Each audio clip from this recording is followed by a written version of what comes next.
Assalamualaikum warahmatullahi wabarakatuh. Selamat datang di channel Kang Slamet. Kali ini Kang Slamet akan membawakan kisah yang berjudul Janurireng. Sebelum kita masuk ke ceritanya, buat kalian yang belum subscribe channel ini, tekan tombol subscribe-nya terlebih dahulu dan tekan tombol notifikasinya agar kalian tidak ketinggalan cerita seram lainnya dari Kang Slamet. Gak usah berlama-lama lagi, langsung saja kita masuk ke ceritanya. Janurireng. Si pengung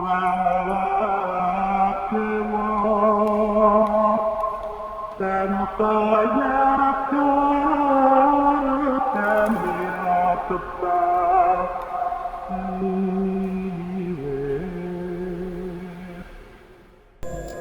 Suara dering telepon terdengar memenuhi ruangan, namun tidak ada satupun dari Rio orang di dalam sana yang mengangkatnya. Seorang wanita tengah menatap lurus sebuah jurnal di depannya sembari membolak-balik lembar per lembar. Tempat di mana wanita itu biasa menggunakan kertas-kertas itu sebagai bahan untuk menulis tajuk berita sebelum melemparkannya ke publik. Tiba-tiba seseorang yang menyentuh punggungnya mengejutkannya sembari menatap dirinya dengan ekspresi wajah bertanya.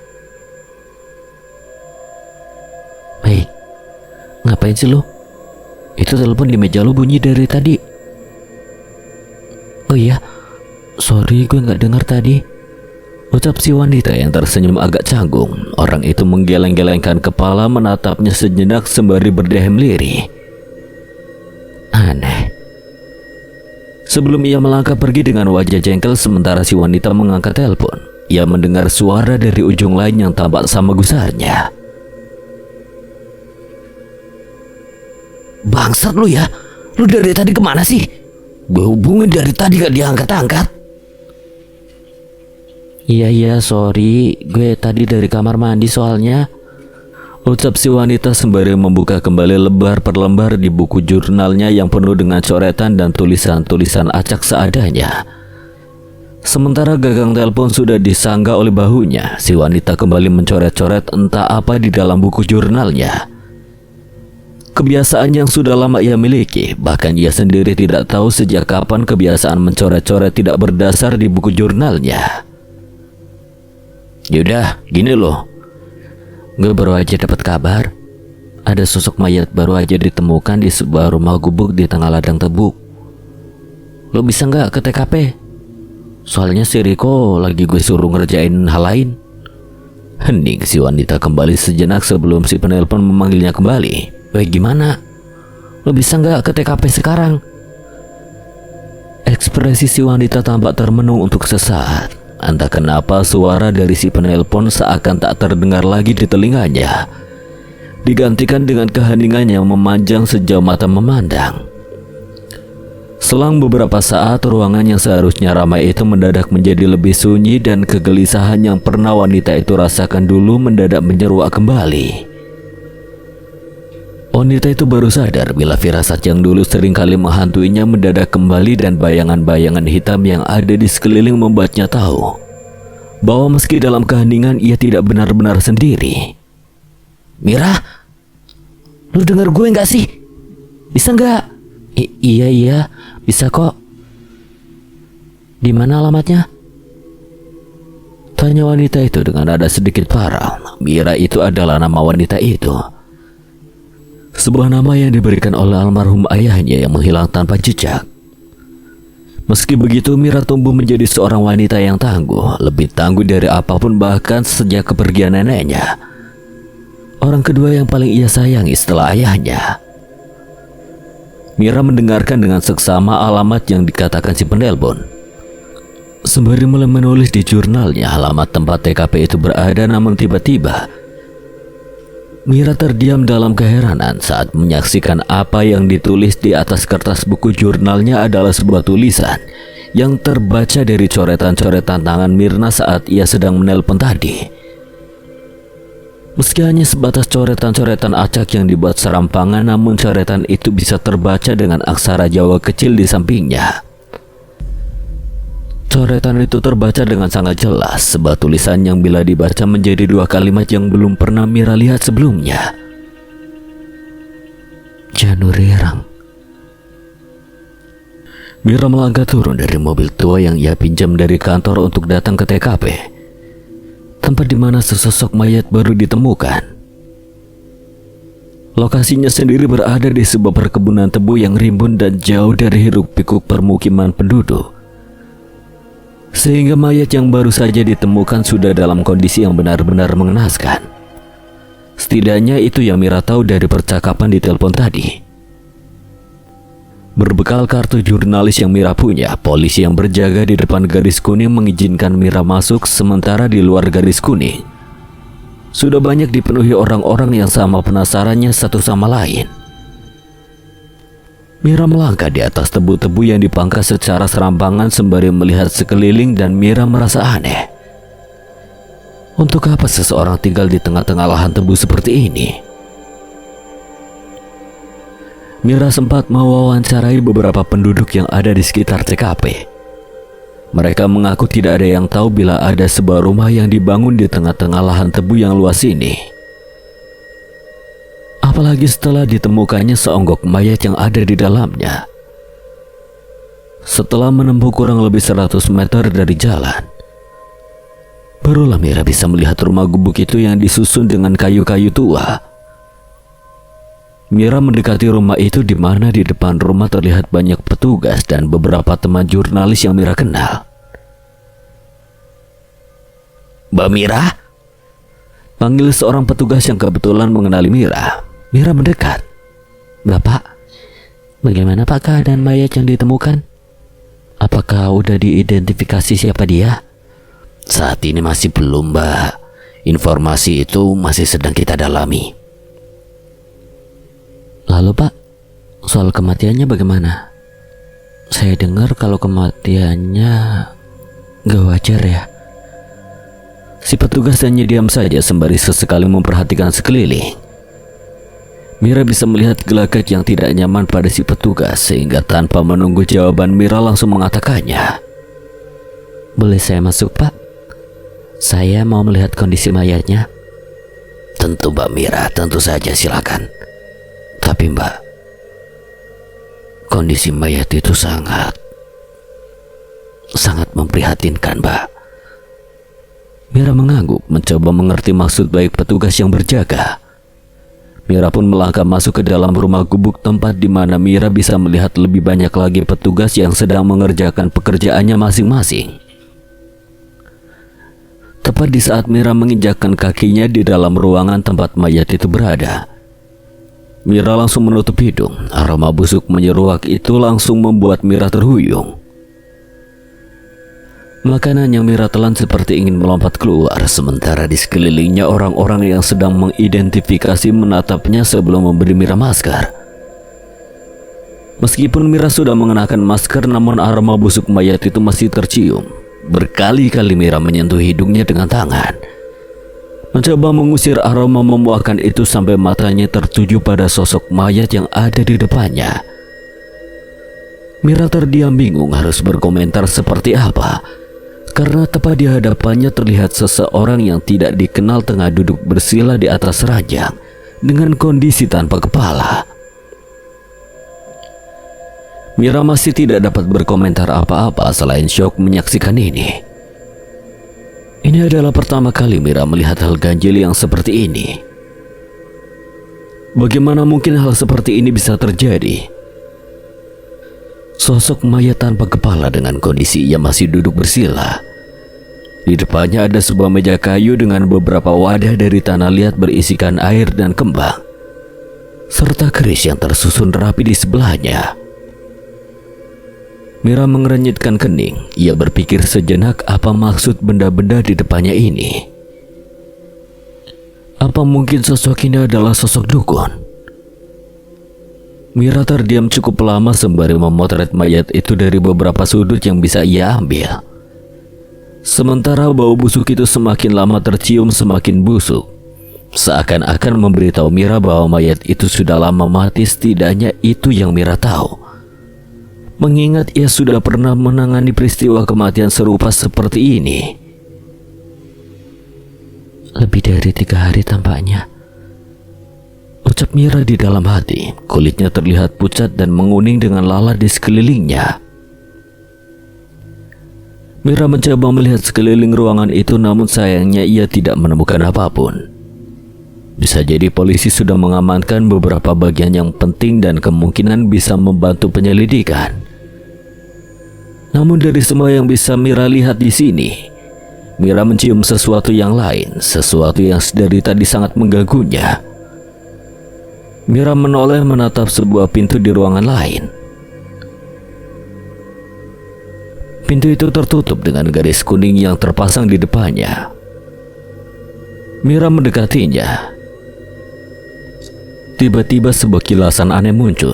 Dari dalam pintu yang tertutup itu, Mira bisa mendengar suara jeritan dari seorang perempuan yang terdengar di telinganya terus-menerus meminta pertolongan.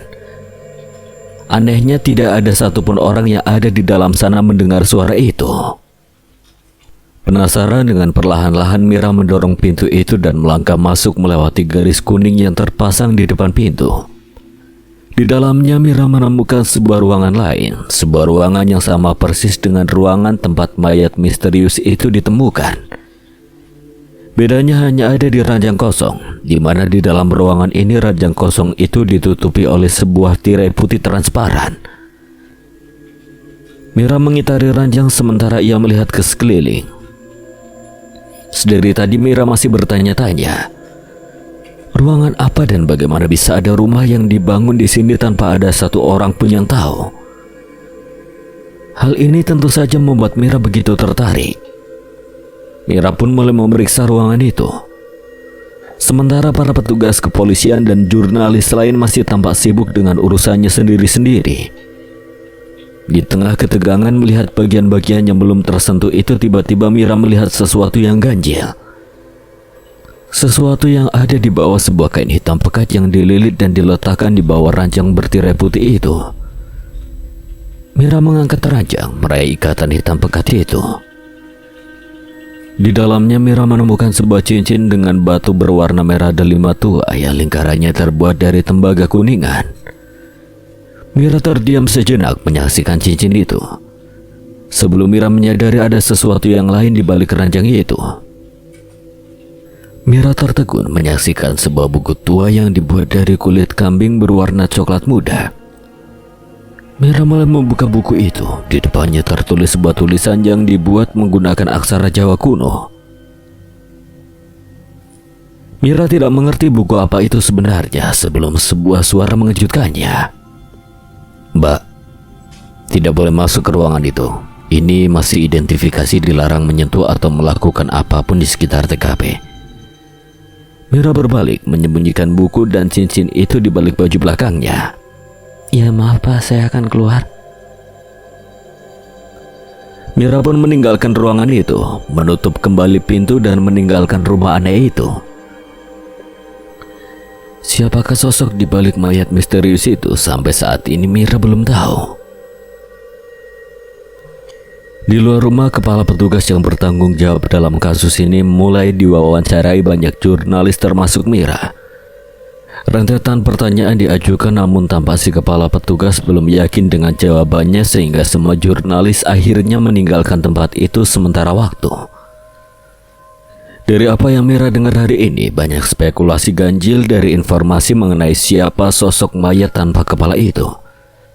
Selain itu, caranya mati pun menjadi tajuk pertanyaan.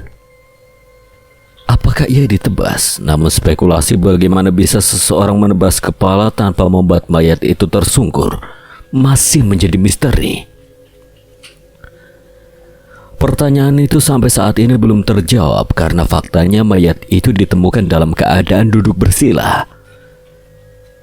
Mira bersiap kembali ke kantor dan mempersiapkan laporannya hari ini. Ia melangkah keluar dari lokasi menuju mobil tua yang ia parkir di samping jalan. Namun tiba-tiba pandangan Mira teralihkan melihat seseorang tengah menatapnya jauh dari samping sebuah mobil hitam. Seorang wanita tua yang mengenakan kebaya dengan rambut disanggul memperhatikannya, seakan ada sesuatu yang ia cari ada dalam dirinya. Mira masih menatapnya sebelum sopirnya melangkah keluar dari dalam mobil dan membuka pintu. Wanita tua itu melangkah masuk, diikuti si sopir sebelum akhirnya mobil hitam itu melaju melewatinya. Mira membuka pintu mobil, melangkah masuk. Dilihatnya sekali lagi cincin dengan batu delima merah itu dan buku dengan kulit kambing. Sebelum Mira menyadari ada sesuatu yang ganjil pada dua benda itu. Saat Mira menimbang-nimbang apa hubungan sebenarnya dengan semua ini, tiba-tiba mata Mira teralihkan pada coretan di atas jurnalnya yang terbuka. Mira menatapnya sebelum menyadari tulisan dengan aksara Jawa itu terlihat sama dengan satu dua kata penyebutan yang benar-benar sama. Mira membaca kembali tulisan itu dan Mira tahu arti aksara Jawa itu. Janur Ireng adalah santet yang menghabisi nyawa seluruh keluargaku. Mira mengendarai mobil, jam menunjukkan pukul 5 sore. Setelah mendapati sedikit informasi yang bisa ia gali dari tempat kejadian perkara, Mira berniat langsung mengerjakan semua laporan tentang penemuan mayat tanpa kepala itu untuk deadline berita esok sesuai instruksi dari kepala redaksi Mbak Stella. Mira melangkah masuk, namun tiba-tiba perasaan tak enak itu muncul begitu saja. Mira berhenti di lift. Mira yang seorang diri merasakan sesuatu yang ganjil. Belum pernah Mira merasakan kantor tempat ia bekerja sesunyi ini. Seakan ini bukanlah kantor yang biasa ia lalui. Lagi pula ini masih terlalu dini bagi para karyawan yang sudah meninggalkan kantor. Mira membuang perasaan ganjil itu manakala pintu lift terbuka. Tanpa membuang waktu dengan tas di punggung, Mira melangkah masuk. Ia kemudian menekan tombol lantai 7, lantai tempat di mana Mira biasa bekerja. Pintu lift itu tertutup. Perlahan-lahan lift bergerak naik. Mira masih teringat dengan mayat tanpa kepala itu. Pembunuhan macam apa hingga kepalanya saja sampai tidak ditemukan? Mira berdehem setiap kali mengingat hal itu. Tiba-tiba suara pintu lift mengalihkan perhatian Mira manakala ketika pintu lift terbuka. Mira melihat seseorang yang melangkah masuk. Seorang wanita muda yang tidak ia kenal melangkah masuk. Ia tersenyum pada Mira, namun Mira menanggapinya dengan anggukan yang canggung. Mira melirik tombol lantai dan baru menyadari ia masih ada di lantai 3, tempat di mana kantor dari berbagai lain berada. Si wanita berambut hitam panjang itu mengenakan blas merah dengan rok hitam. Berbanding terbalik dengan pakaian Mira yang apa adanya, mengingat Mira sendiri ikut terjun ke bagian lapangan. Wanita itu lalu berdiri di samping Mira sebelum akhirnya ia menekan tombol lift di angka 9. Tak ada sesuatu yang aneh bagi Mira saat itu, kecuali saat tiba-tiba di dalam kecanggungan lift Mira merasa aneh dengan wanita tersebut yang lebih banyak memilih untuk diam, tidak bergerak sedikit pun. Hal itu semakin menguat saat Mira terus mengawasi wanita itu dari sudut pandang matanya. Ia sadar wanita itu hanya diam mematung memandang pintu lift dengan tatapan mata kosong. Mira mencoba untuk tetap tenang. Ia memilih tidak banyak bereaksi. Sejujurnya Mira bukan orang yang suka ikut campur urusan orang lain. Ia sendiri selalu merasa tak nyaman bercakap dengan orang yang tidak ia kenal meskipun orang itu bekerja di perusahaan yang sama dengan dirinya. Suara pintu lift terdengar. Mira bersiap melangkah keluar saat tiba-tiba ia mendengar suara lirih dari sang wanita di sampingnya itu. Ia berbicara tentang sang angkara yang sudah datang. Mira tertegun sesaat lalu menoleh melihat si wanita. Aneh, pikir Mira, tatapan wanita itu masih kosong namun ada senyum yang tersungging di sudut bibirnya. Mira keluar dengan perasaan makin aneh. Meski ia tidak mendengar dengan jelas maksud ucapan wanita itu, namun Mira yakin ada sesuatu yang tiba-tiba mengganjal di dalam dirinya. Sesuatu yang selalu muncul di kepala Mira namun selalu gagal ia gali. Lika-liku di dalam kepalanya benar-benar seperti labirin yang anehnya. Mira tidak bisa jangkau seorang diri. Hal apa yang sebenarnya terjadi dengan dirinya? Mira terhenyak. Ia masih berdiri di depan pintu lift yang sudah lama tertutup. Ia berbalik menuju meja kerjanya, meletakkan tas dan mengeluarkan beberapa buku catatan dan jurnal tempat ia menulis informasinya detail dari kejadian hari ini.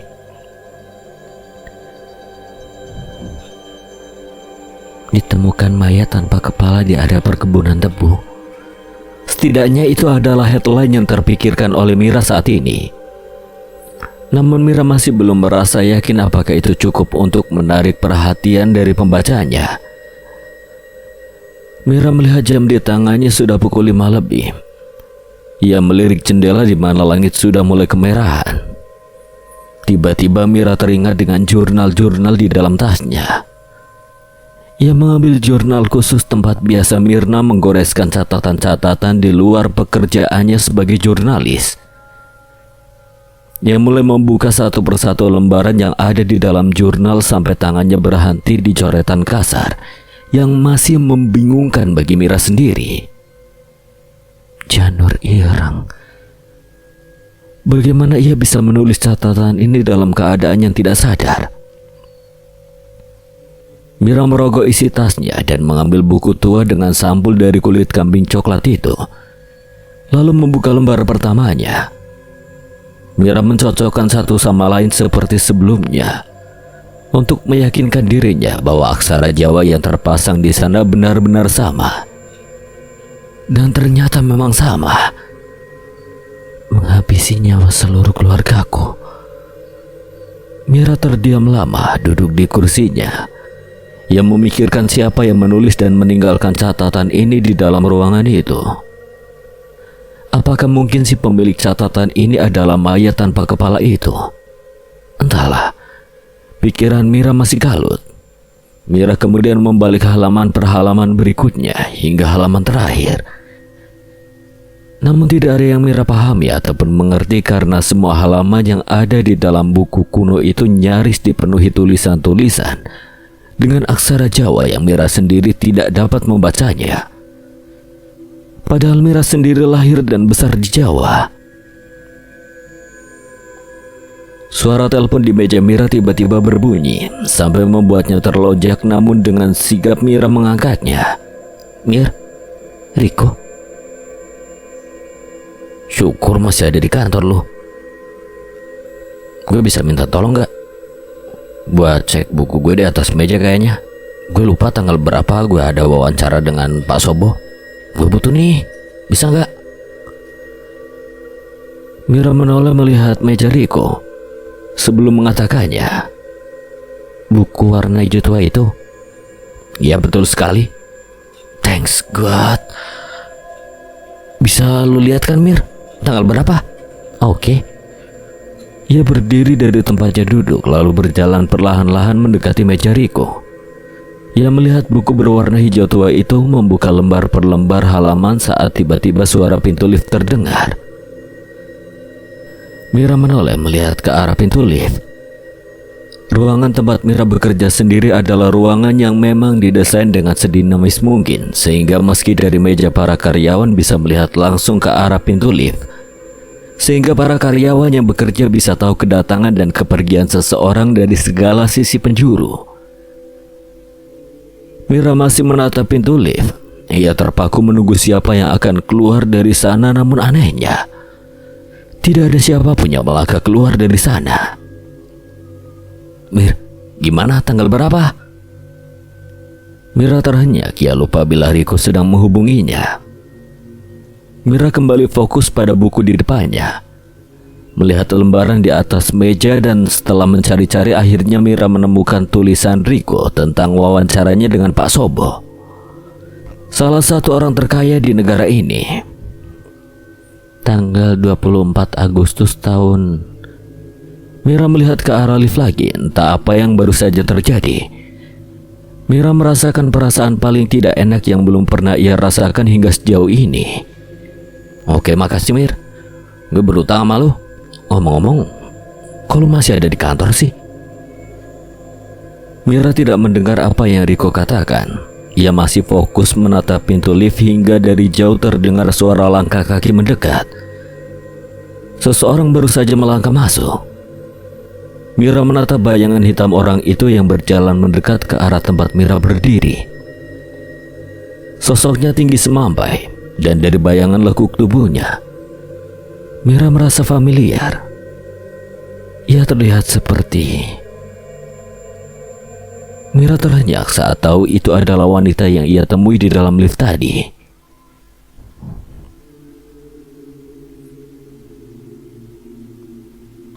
Darah hitam yang ada di dalam tubuh manusia itu adalah pertanda dari datangnya musibah 7 cerita. Kowe salah sijine sing ana nang takdir rambat saka kembang Wijaya Kusuma. Mira terpaku menatap wanita itu. Ia berbicara dalam logat bahasa Jawa yang kental. Aneh. Apa yang ia cari di sini? Kenapa ia ada di sini? Mir, ada orang lainnya di situ. Ujar Riko dari telepon, namun Mira tidak bergeming mendengarkan. Ia lebih tertuju pada wanita itu yang mendekatinya namun berhenti di meja tempat ia bekerja. Tak lama wanita itu mengelus perlahan buku tua itu sebelum menatap wajah Mira yang masih penasaran. Buku dari Dara Polosedo ya mbak. Trah ireng sing jenenge Kuncoro. Wanita itu menyeringai menyentuh buku itu namun tidak lama ia melirik Mira. Tatapannya begitu mengerikan. Jenengan sinten? Ada urusan apa di sini? Wanita itu masih tersenyum gajal membuat Mira bergidik ngeri. Satu tangannya seperti menyembunyikan sesuatu yang tidak dapat Mira lihat. Sementara tangan lain membelai buku itu sembari terus menyebut-nyebut tentang Kuncoro. Mir, jancuk, jawablah. Ada orang lainnya di sana. Mira masih tak menjawab pertanyaan Riko karena wanita itu kini berjalan mendekatinya.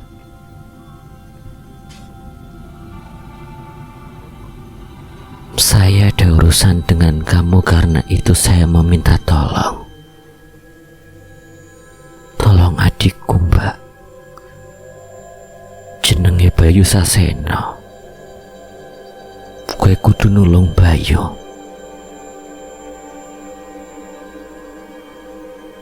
Karena Bayu itu sama seperti kamu. Pitu kurdo sing bakal dadi musuhe pitu lakon. Nulung? Ya apa carane aku nulung? Sapa iku pitu lakon?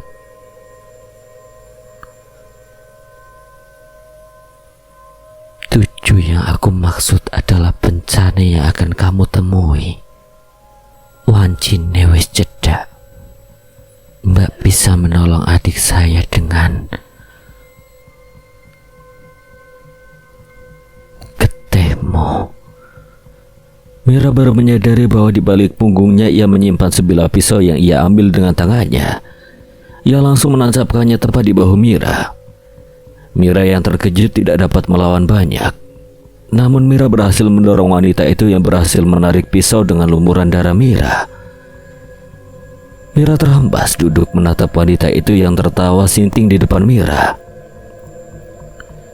Ia menjilati darah itu sebelum menyayat pergelangan tangannya sendiri dan membuka buku itu dengan cara membabi buta. Lembar per lembar ia buka seperti tengah mencari sesuatu. Saat ketika ia berhasil menemukan halaman yang ia cari, ia mulai mengoles darahnya juga dengan darah Mira dari pisau itu. Menuliskan sesuatu di dalam lembaran kertas itu. Sesuatu yang Mira tidak tahu apa yang ia tulis sebenarnya. Setelahnya wanita itu melihat Mira lagi dengan tatapan sinting. Mira bergerak mundur takut bila ia akan menyerangnya lagi. Sementara rasa nyeri sudah menjalar di tubuhnya. Mira ada apa? Kenapa lu teriak begitu? Mira baru sadar Riko masih terhubung di ujung telepon. Dengan cepat Mira menyambarnya lalu berbicara pada Riko. "Tolong gue baru aja ditusuk pisau sama seseorang. Tolong gue, Rick." Ucap Mira, kesadarannya perlahan mulai menghilang, namun Mira masih bisa melihat wanita itu.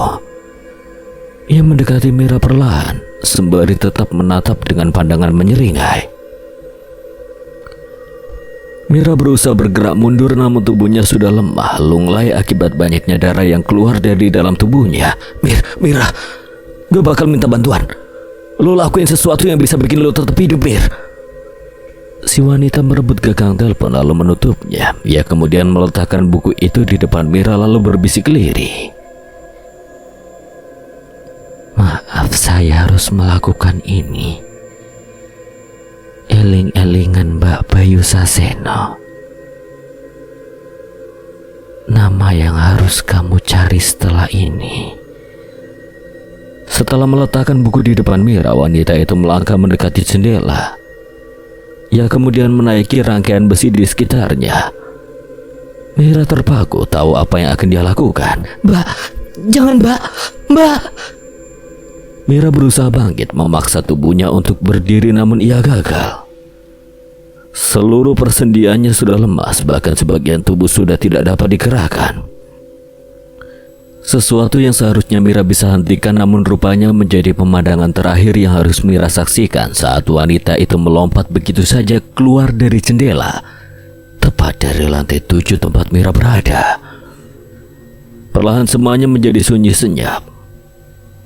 Mira melirik buku itu yang diletakkan tepat di hadapannya. Terbuka satu halaman dengan coretan darah kental. Di atasnya tertulis sebuah bentuk kalimat yang Mira tak mengerti sama sekali.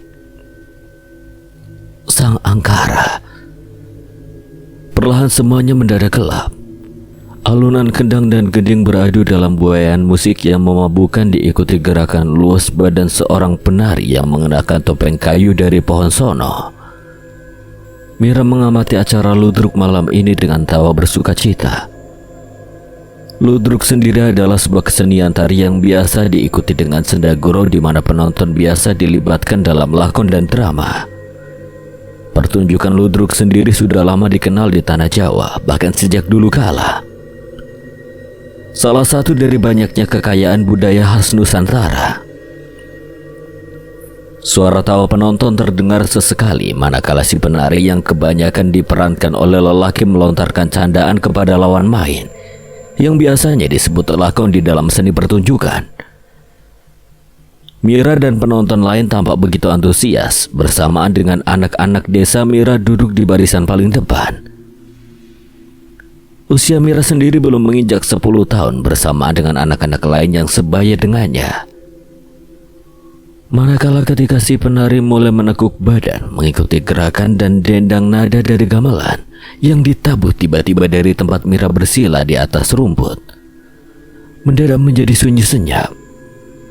Mira terdiam gelisah karena sewaktu saat pertunjukan ludruk sedang berlangsung, Mira melihat sesosok wanita berambut panjang yang memiliki tinggi nyaris lebih dari 2 meter.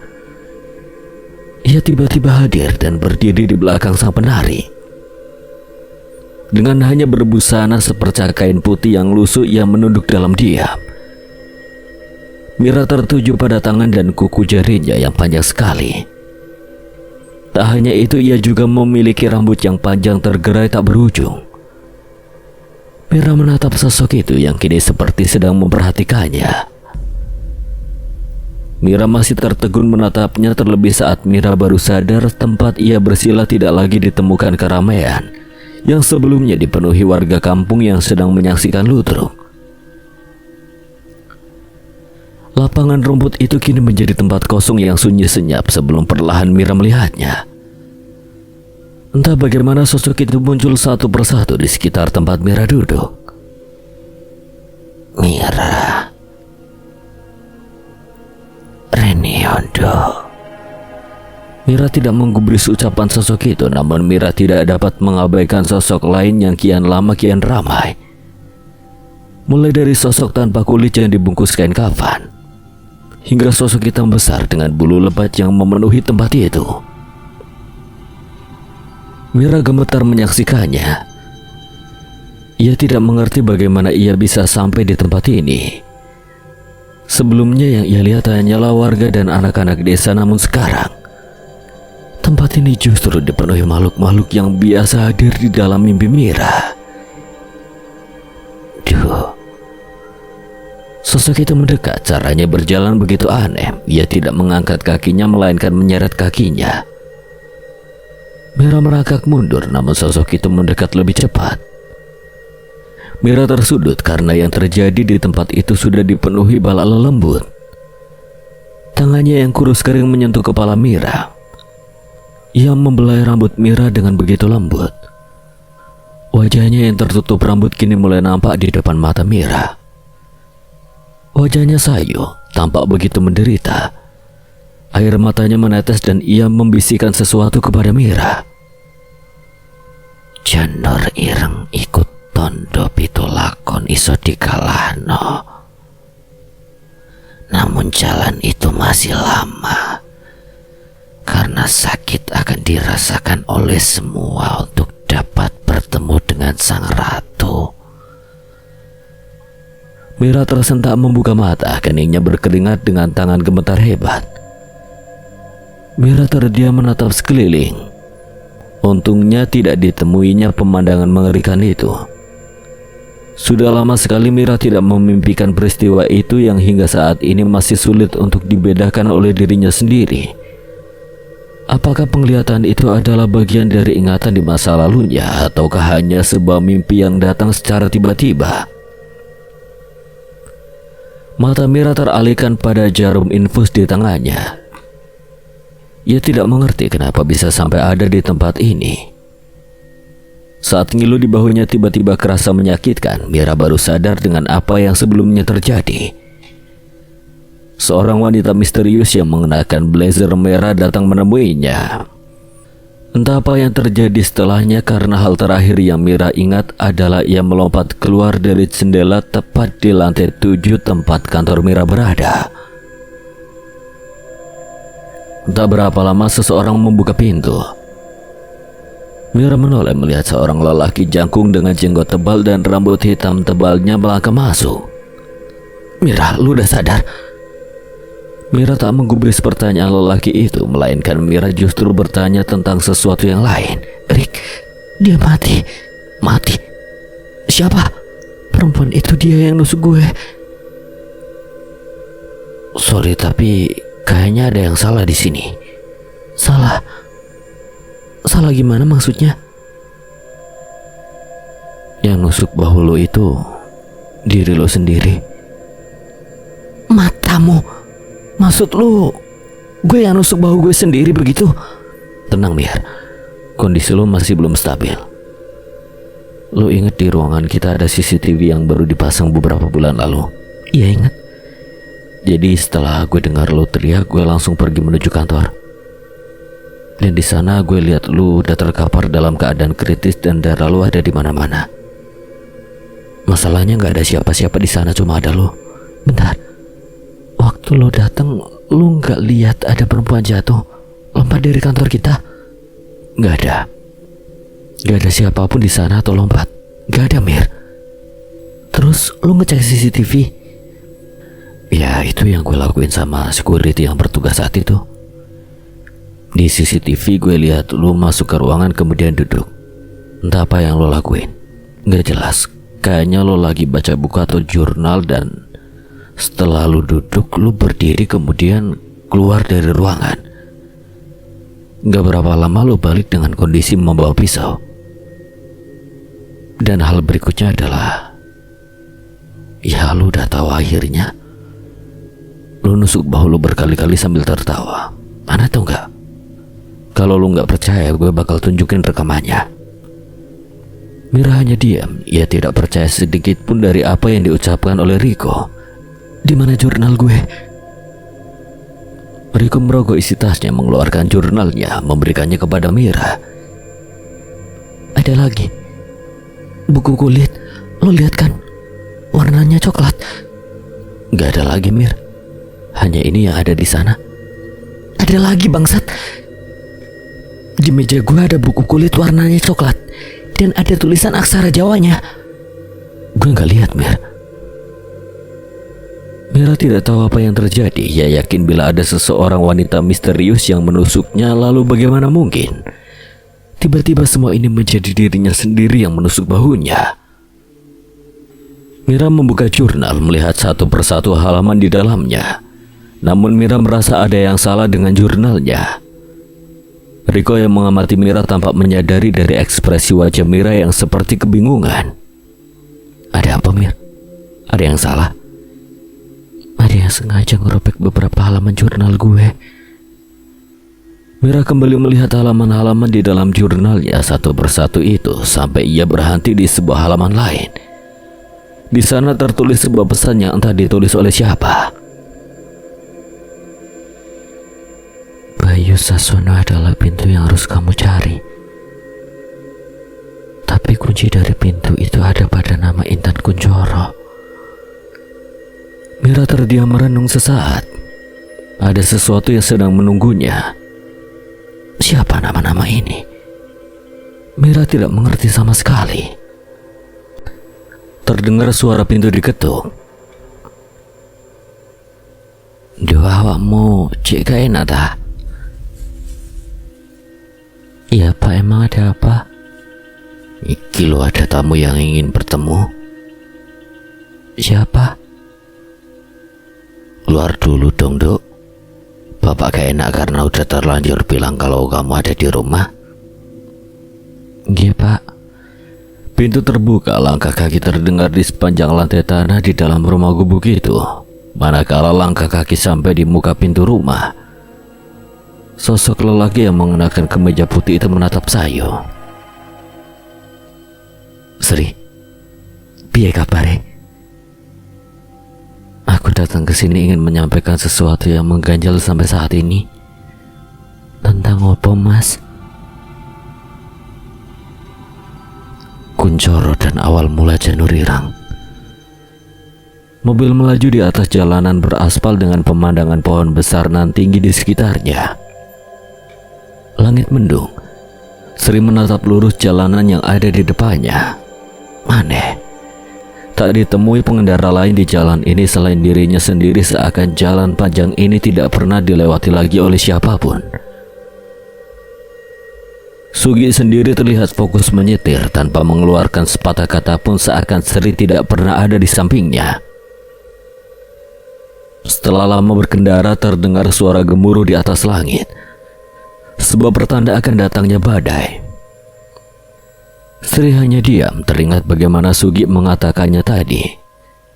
Sesuatu tentang Janur Ireng, sebuah kepingan puzzle yang entah bagaimana membuat Sri begitu tertarik untuk tahu peristiwa apa yang sebenarnya terjadi pada sebuah keluarga bernama Kunchoro. Kepingan puzzle yang sampai saat ini masih tercecer di hadapannya. Mobil tiba-tiba berhenti di depan sebuah jalanan buntu yang tertutup oleh pohon besar nan tinggi.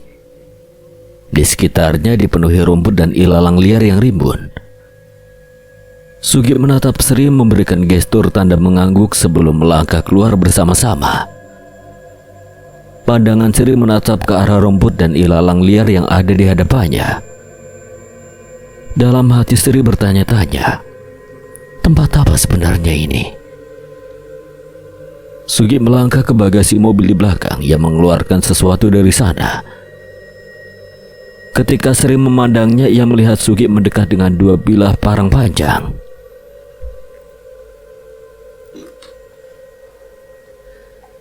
Kediaman Kunchoro ada di balik rumput ini. Sugi melangkah lebih dulu. Ia melewati Sri sebelum menyabitkan parangnya membuka jalan dan Sri mengikutinya dari belakang. Tercium aroma busuk yang tidak mengenakan saat Sugi dan Sri berjalan bersama-sama. Aroma bangkai yang seperti sudah lama membusuk, namun Sri tidak mengerti bebauan apa yang ia cium. Sugi terus-menerus memangkas rumput dan ilalang liar yang ada di depannya. Tanpa memperdulikan aroma itu, Sugi terus menembus lahan yang luasnya hampir berhektar-hektar. Ia tak mengerti sehebat apa dan sekaya apa pemilik lahan ini dan bagaimana tempat ini bisa ditinggalkan begitu saja. Langit masih mendung dengan gemuruh guntur yang sesekali terdengar hingga akhirnya setetes hujan mulai turun. Sugi seperti tahu panggilan alam, maka ia mempercepat langkah dan sabitan parangnya sementara Sri sudah memegangi kepalanya saat hujan semakin deras. Tiba-tiba Sri mendengarnya. Lewat sayup-sayup angin yang berhembus, Sri mendengar suara teriakan orang-orang dari balik semak belukar dan lahan ilalang liar, suara dari orang-orang yang menjadi tersiksa. Sri berhenti melangkah, matanya menatap sekeliling. Namun tak ditemui apapun selain ilalang liar yang bergesekan satu sama lain. Karena angin sebelum Sri melihatnya, sesuatu yang melintas begitu saja di antara ilalang. Seorang perempuan berambut pendek yang menatap dirinya. Matanya coklat dengan senyuman yang manis. Ia mengenakan gaun putih dengan corak khas arsir Jawa. Ia melintas selalu lenyap di balik ilalang lain. Sri tiba-tiba merasakan firasat yang tidak menyenangkan. Tatapan sosok itu seakan menghipnotis dirinya. Merasakan senyuman manis itu seperti sebuah kutukan pedih yang pernah Sri lihat ketika Sabdo Kuncoro tersenyum untuk terakhir kalinya saat makhluk hitam itu memelintir kepalanya sebelum melemparkannya di hadapan Sri. Sri, kamu gak apa-apa? Gak apa-apa, Mas. Ya wes, ayo. Hujannya semakin deras ini.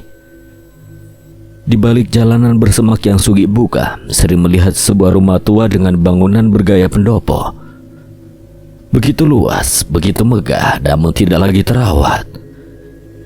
Di sana sini ditemukan sulur-sulur tanaman merambat liar dan pohon-pohon beringin besar yang tumbuh di sekitar halaman. Sugi kembali menarik tangan Sri, membawanya mendekati teras rumah. Di sana Sri bisa merasakan bahwa rumah ini pasti sudah ditinggalkan bertahun-tahun, hingga tidak ada lagi kehidupan yang tersisa di tempat ini. Hanya sebuah lahan tua yang dipenuhi kengerian. Tiba-tiba terdengar suara pintu berderi terbuka. Sugi ada di sana menatap Sri. Masuk Sri, akan aku tunjukkan apa itu Janurirang. Sugi berjalan di atas lantai kayu. Langkah kakinya menggema di sepanjang rumah besar ini yang sebagian dibangun dengan kayu jati dan ukiran khas Jawa yang begitu kental. Bermodalkan lampu Petromax yang Sugi temukan di atas meja, Sugi melangkah dengan cahaya pijar menelusuri lorong yang dipenuhi pintu tua yang bercorak gelap gulita tak terjamah. Beberapa kali Sugi berhenti menerangi beberapa sudut seakan di rumah itu ada sesuatu yang mengamatinya. Sri sendiri merasakan sesuatu yang tidak mengenakan. Beberapa kali sayup suara orang menangis terdengar dari jauh, namun Sri tidak yakin dengan perasaannya. Nang Dimas. Sebentar lagi Sri. Sugi terus berjalan. Gemuruh dan suara gerimis hujan masih terdengar di luar. Namun mereka seakan tidak peduli dan terus melanjutkan langkah mereka hingga sampailah di sudut ruangan paling gelap. Sugi mendorong pintu itu dan di dalamnya ia menemukan satu kursi tua yang ada di tengah ruangan besar itu. Sri tidak mengerti kenapa Sugi membawanya ke sini. Ia pun tidak tahu menahu sampai Sugi menatap ke langit-langit. Sri mengikuti mata Sugi. Tepat di atasnya ada 19 janur ireng yang diikat dengan berhelai-helai daun pandan kering. Sugi meletakkan Petromax di atas satu kursi itu. Sementara mata Sri masih menatap sekeliling, bingung. Ia pun mendekati Sugi saat jejak kakinya terasa aneh. Seperti ia menginjak genangan air ketika Sugi meninggalkan kursi itu. Cahaya pendar dari lampu Petromax yang menyala akhirnya menyorot ruangan kosong itu. Sri tercekat saat sadar. Dirinya tengah menginjak lantai kayu yang digenangi darah kental yang masih segar. Ia menatap Sugi yang juga menatap dirinya. Getih sing ono nang kene tidak pernah bisa mengering. Ini adalah darah dari semua orang yang sudah menjadi tumbal Janurirang. Sugi terdiam lama sebelum matanya beralih pada kursi dengan lampu Petromax itu. Itu adalah kursi tempat Aryo Kuncoro merobek isi perutnya sambil tertawa dan berteriak bahwa semua akan mendapatkan pembalasan yang setimpal. Janur ireng ikut tentang getih sing dimulai amarga manten nyawa. Sebenarnya darah dengan air itu sama saja. Yang membedakannya hanyalah darah lebih kental. Namun sekental-kentalnya darah tidak akan ada artinya bila sudah berurusan dengan harga diri seseorang. Sugi menuntun Sri meninggalkan bangku kosong, membawanya berjalan menelusuri lantai kayu di sepanjang ruangan megah tersebut. Sesekali Sri mengedarkan pandangan ke sekeliling, mengamati setiap darah yang tergenang di sepanjang ruangan ini. Nyaris Sri bisa melihat bercak seakan darah itu memuntahkan entah apa yang terjadi di masa lampau. Namun bila melihat semua ini, pastilah peristiwa itu bukan peristiwa sembarangan. Suara dari langkah kaki Sugi menggema menyebar ke segala penjuru. Kegelapan pekat tak mengendurkan warna dari darah yang merah kehitaman kering, menutup pelitur dari lantai kayu yang berubah menjadi warna bernoda hitam pekat. Seperti baru kemarin kejadian itu terjadi di depan mataku. Sri masih mengikuti langkah kaki Sugi, sementara suara dari mulut Sugi terdengar lantang di telinganya. Sri, aku mengerti pasti kamu masih bingung kenapa bisa aku bawa ke tempat ini. Sri hanya diam saja, namun yang ia tahu Sugi mengatakan itu tepat di depan sebuah pintu besar. Sugi menoleh menatap mata Sri. Ia sempat tersenyum sebelum melanjutkan kalimatnya. Karena setiap kali aku melihatmu, rasanya seperti aku melihat Tuan Sabdo di hadapanku. Sri tidak mengerti apa maksud kalimat Sugi, namun ini pertama kalinya ia melihat Sugi menampilkan ekspresi bersedih di wajahnya. Paling perasaanku toh. Sudahlah, gak usah terlalu dipikirkan. Sugi kembali menatap pintu yang melepaskan satu persatu engsel kayu yang mengganjalnya. Meletakkannya di atas lantai lalu mendorong perlahan pintu sembari berujar lirih. Dari sini semuanya dimulai. Sugi melangkah keluar dari pintu. Di hadapannya terbentang sebuah latar taman yang begitu luas dengan banyak pohon beringin yang tumbuh di sekelilingnya. Tempat itu begitu teduh, sangat cocok bagi mereka yang ingin mencari ketenangan. Hamparan hijau dan lebatnya bunga-bungaan membuat siapapun akan kerasan bila ingin menghabiskan waktu sepanjang hari duduk dengan pemandangan gazebo di beberapa titik. Ki, kesini. Kok malah ngelamun? Kamu itu ngapain? Apa yang kamu lihat itu? Apik, Mas. Bagus tanamannya. Iyalah, yang punya aja bukan orang sembarangan.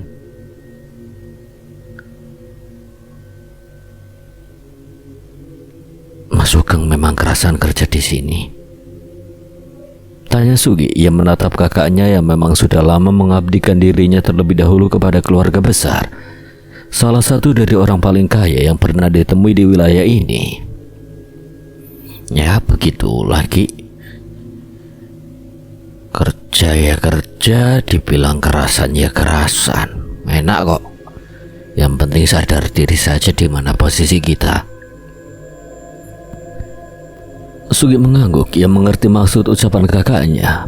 Menyusuri langkah di taman, tiba-tiba mata Sugi melihat sebuah latar cukup besar di antara tumbuh-tumbuhan di sekelilingnya. Ada 4 perempuan tengah menari di tengah-tengah lapangan itu.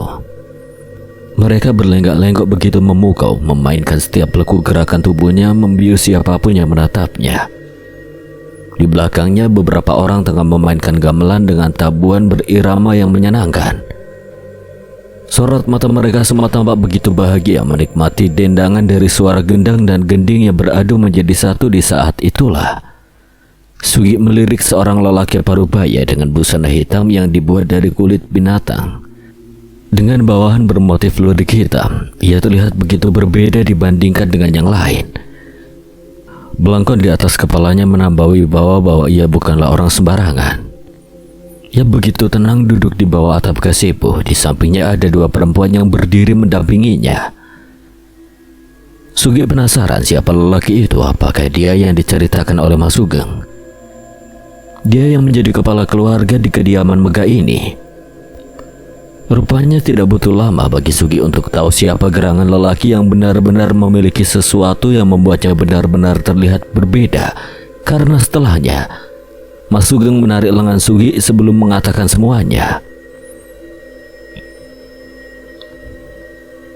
Itu adalah Arjuna Kuncoro, orang yang sekarang mengepalai sebagai pemilik kediaman besar ini. Kamu kubawa kemari karena saat ini Tuan Arjuna sedang membutuhkan tenaga seorang supir. Kamu siap apa tidak bila bertemu dengan beliau sekarang juga?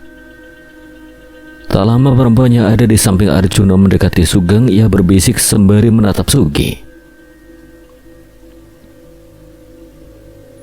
Dek, Tuan Arjuna ingin bertemu. Sekarang temui beliau. Sugi mengikuti perempuan itu di mana Tuan Arjuna masih duduk menikmati seni tari di hadapannya.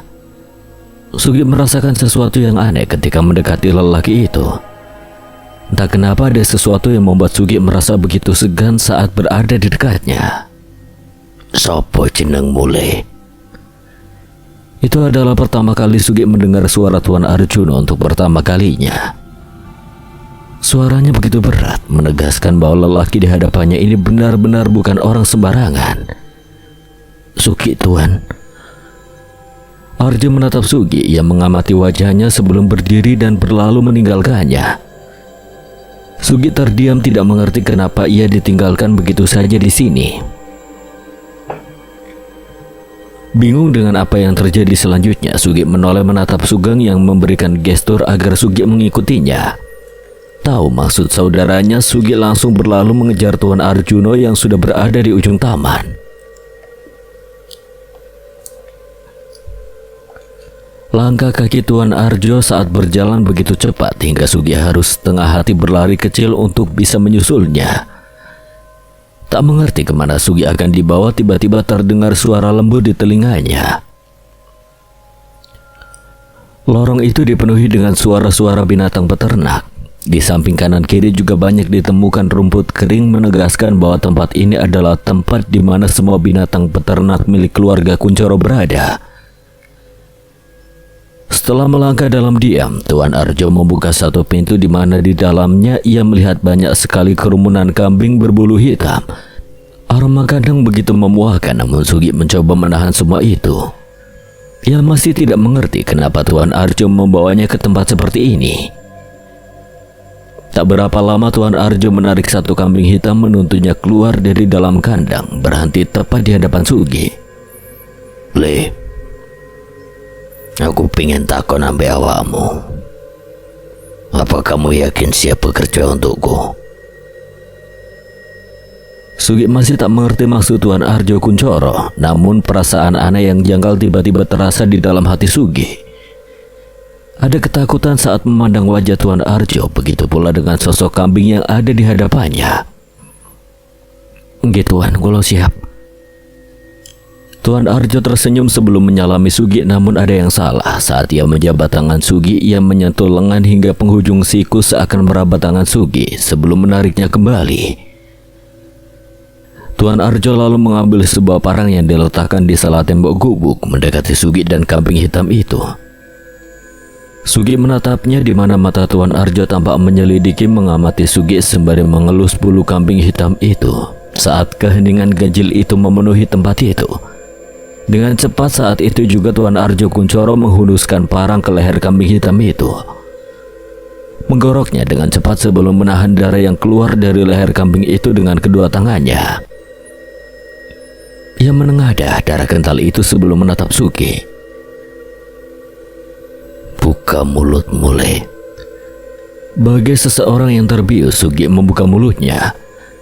Darah kental di tangan Tuan Arjo Kuncoro menelusup masuk melalui tenggorokan Sugi. Aroma menyengat yang tidak pernah Sugi rasakan tiba-tiba seperti membakar tubuhnya. Sugi terduduk menatap Tuan Arjo Kuncoro yang sekarang mengelus kepala Sugi sembari membaca sesuatu seperti mantra yang Sugi tidak mengerti sama sekali. Kepala Sugi seperti dihantam dengan gada hingga membuat Sugi semakin goyah.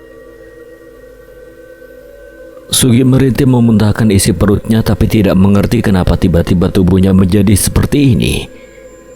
Hanya tatapan wajah Tuan Arjo Kuncoro yang tersenyum menatapnya adalah pemandangan terakhir sebelum semuanya mendadak menjadi gelap gulita. Ia terkesiap terbangun dari tidurnya, tubuhnya dipenuhi peluh keringat dengan ekspresi wajah ketakutan. Belum pernah Sugi melihat hal sesinting ini. Satu kengerian yang bahkan tidak dapat ia bayangkan sebelumnya. Sugi menatap ke sekeliling. Ia terbangun di atas sebuah matras di dalam ruangan yang dibangun dari bambu dan kayu. Penerangan di dalam ruangan itu pun hanya sebatas lampu pijar dengan gerakan hati-hati. Sugi mencoba melangkah turun saat dari jauh terlihat seorang pemuda tengah menatap dirinya dari jauh. Pemuda itu lalu mendekat ke tempat Sugi, membantunya agar dirinya bisa duduk. Di mana saya ini, Mas? Jenengan ada di rumah saya. Sebelumnya panjenengan sempat tak sadarkan diri selama 3 hari 3 malam.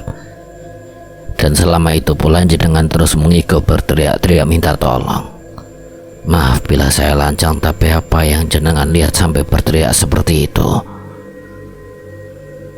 Sugi menunduk, membuang muka dari pandangan pemuda misterius yang ada di hadapannya dengan perasaan sedikit ragu.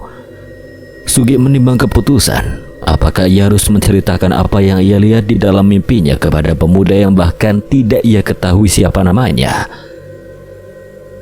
Namun melihat ekspresi pemuda itu yang tampak bersahabat, Sugi memutuskan untuk bercerita kepadanya meski sebelumnya Sugi bertanya terlebih dahulu perihal siapa yang ada di hadapannya. Ngapunten, saya boleh tahu nama jenengan? Saya Bayu Sasono.